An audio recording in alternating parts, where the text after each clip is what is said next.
Back in the golden age of black and white television, a fitness showman named Walt Doyle built a career doing jumping jacks in leather dress shoes under hot studio lights. Everyone remembers Walt, almost nobody remembers his wife, Marion. While Walt chased cameras, Marion sat quietly at the kitchen table, answering sacks of fan mail from women terrified of falling in their own homes. She wasn't building a TV career. She was building something that would outlast one. Marion turned 100 this year. No walker, no cane, no assisted living. She still climbs her own porch steps every single morning, and the thing she credits, the one move she still does, every day, without fail, takes 60 seconds.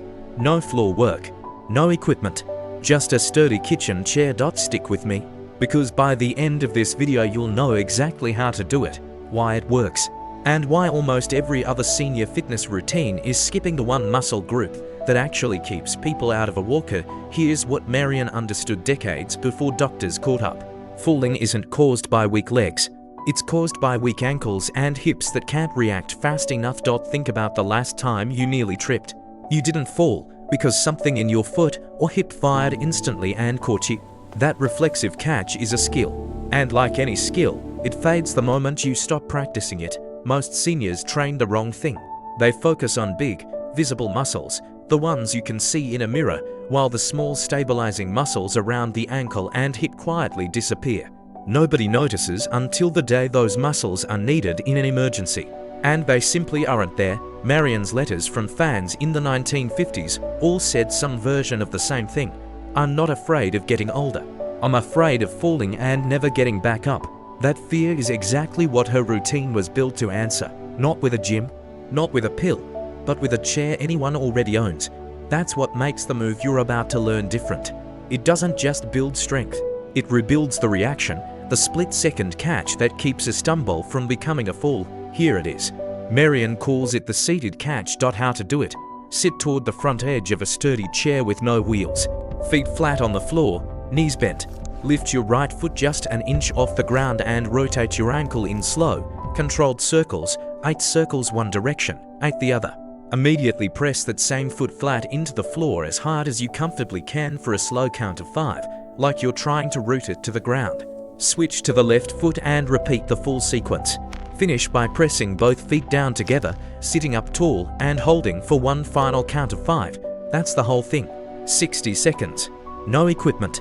No floor. Why does this work? The ankle circles wake up small stabilizing muscles that most routines never touch. The hard press into the floor teaches your foot to generate force instantly, the exact reaction your body needs in that split second when a rug slips or a curb catches you off guard. You're not just stretching, you're rehearsing the catch over and over until your body trusts it without thinking. This is the piece almost every other senior fitness video skips. They'll give you leg lifts and marches and stretches, all useful, none of them training the reflex. Marion's generation didn't have research papers on proprioception and fall prevention. She just noticed, decade after decade, which of her readers stayed steady on their feet, and which ones didn't. Marion still does the seated catch every morning before her coffee, not because a doctor told her to, because 60 years of fan letters taught her what actually keeps a person standing. She never needed the walker. She never needed the railing installed in the hallway. She kept her balance. She kept her mornings. She kept her independence, one 60-second habit at a time. If you try this tomorrow morning, you're not just doing an exercise. You're rehearsing the one moment that decides whether a stumble is nothing or the beginning of something much harder. Try it once today, then come back tomorrow and do it again.